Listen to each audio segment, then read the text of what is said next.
الله والصلاة والسلام على سيدنا محمد وعلى آله وصحبه مواله ودة ملكاتوج السلام عليكم ورحمة الله وبركاته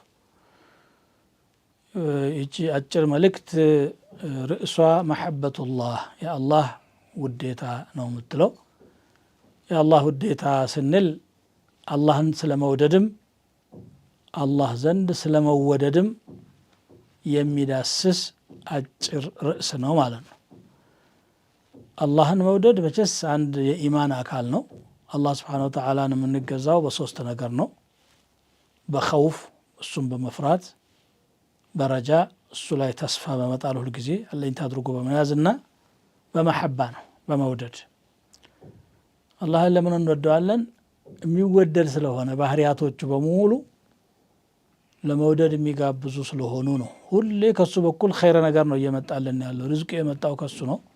ያስገኘን እሱ ነው። ስንለምነው ሰማን እሱ ነው። ሲቸግረን የምንጮህበት አለኝታችን እሱ ነው። ከዚህ የተነሳ እንደገና ደግሞ ሲፋቱል ከማል አሉት፣ ተሟሉ ባህሪያቶች ሁሉ አሉትና እንወደዋለን። መውደዱ ራሱ የኢማን ትልቁ አካል ነውና ማለት ነው። ግን አላህ እንዲወደንሳ ምንድነው ማድረግ ያለብን? ዋናው ነገር መውደዳችን አይደለም። መቼስ አንድ ሰው በተፈጥሮ ጥቅም የሰጠውን አካል ይወዳል። ገሌማ የሱ ነገር ባለውለታዬ ነው ይላል።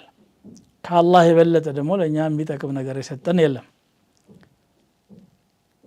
ወማ ቢኩም ሚን ኒዕመትን ፈሚን አላህ ይላል። በእናንተ እጅ ያለ ጸጋ በሙሉ ከአላህ የመጣ ነው ይላል። ከአላህ ያልሆነ ምን አለ?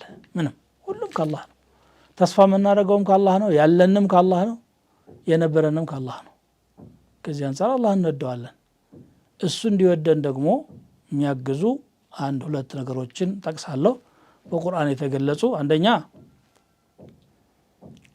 እና ዋነኛው ነብዩን መከተል ነው። ቁል ኢን ኩንቱም ቱሒቡነ አላህ ፈተቢዑኒ ዩሕቢብኩም አላህ ወየግፊር ለኩም ዙኑበኩም ወላሁ ገፉሩን ረሒም። አላህን የምትወዱ